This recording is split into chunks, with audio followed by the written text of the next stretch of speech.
తిరుపతి జిల్లా నాయుడుపేటలో the mechanic association ఆధ్వర్యంలో May Day వేడుకల కార్యక్రమం ఘనంగా నిర్వహించారు.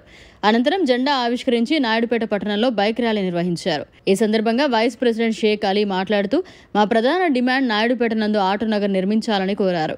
మేము ఎన్నో సంవత్సరాలుగా ప్రభుత్వానికి విన్నవించుకున్నా ఇప్పటి వరకు పట్టించుకోలేదని, కేవలం హామీలతోనే సరిపెట్టారని, ఇకనైనా వచ్చే ప్రభుత్వం మాకు ఆటో నగర్ ఏర్పాటు చేయాలని అన్నారు. ఈ కార్యక్రమంలో president T Srinivasulu, vice president Mohammed Ali, Nazeer, Ramesh, Kalesha మరియు కార్మికులు అధిక సంఖ్యలో పాల్గొన్నారు. నాయుడుపేట యూనియన్ ఏర్పడి 2012లో మేము దానికోసం మేమంతా కృషి చేయాలని దాంతో మాట్లాడి మేము నిర్ణయించుకున్నాం. 2014 రిజిస్టర్ చేసి దాని 2014 నుంచి ఎన్నో పర్యాయాలు మేము ఆటో నగర్ కోసం ఆ దినం ఆ రోజుల్లో ఆ ప్రభుత్వాల నుంచి ప్రతి ఎమ్మెల్యేని కలిసాము, మంత్రిని కలిసాము. ఆనాడు ఉప రాష్ట్రపతి వెంకయ్యనాయుడు కూడా కలిసాము. ఆయన కూడా మాకు అనుకూలంగా చెప్పాడు, కానీ మాకు దీని గురించి ఏ విధమైన కార్యక్రమం మా కోసం చేయలేదు, చర్య తీసుకోలేదు.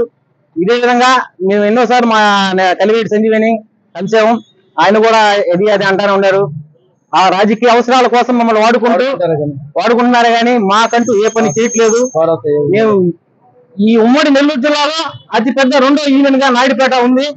ఈ నాయుడుపేట యూనియన్ కి ఇంతవరకు ఆటో నగర్ అనేది లేదు. ఒక ప్రభుత్వ పరమైన సహాయ సహకారాలు మాకు ఇప్పుడు అందలేదు. తోడివ్వాలని, మాకు సహాయ సహకారాలు అందించాలని, మాకు ఆటో నగర్ మా ముఖ్య అంశం. ఆ ఆటో నగర్ ని మాకు సమకూర్చాలని, మా యొక్క ఈ రోడ్ల మీద జీవనాన్ని ఆటో నగర్ ఏర్పాటు చేయాలని దయచేసి ఈ ప్రభుత్వాన్ని, ఇంకా రాబోయే ప్రభుత్వాన్ని, రాబోయే ఎమ్మెల్యే గారిని ఎవరినైనా మేము ఇదే విధంగా విన్నవించుకుంటున్నాం. 2025 నాటికి మే 1న మా సొంత ఆటో నగర్ లో మేము బతికేటట్టు మా మే 25న మా మొదటి మేడే కార్యక్రమాన్ని మా యూనియన్ ఆటో నగర్ లో చేయాలని, దానికోసం మేము ఎంత దూరం పోరాడతామని, ఎంత దూరం మేము వెళ్తామని ఈ సవినంగా మీడియా ముఖంగా మేము తెలియజేస్తున్నాము. తరఫున మీకందరికీ ధన్యవాదాలు. అందరూ వచ్చి ఈ కార్యక్రమాన్ని జయప్రదంగా చేసినందుకు మీకు ధన్యవాదాలు తెలుపుతున్నాను.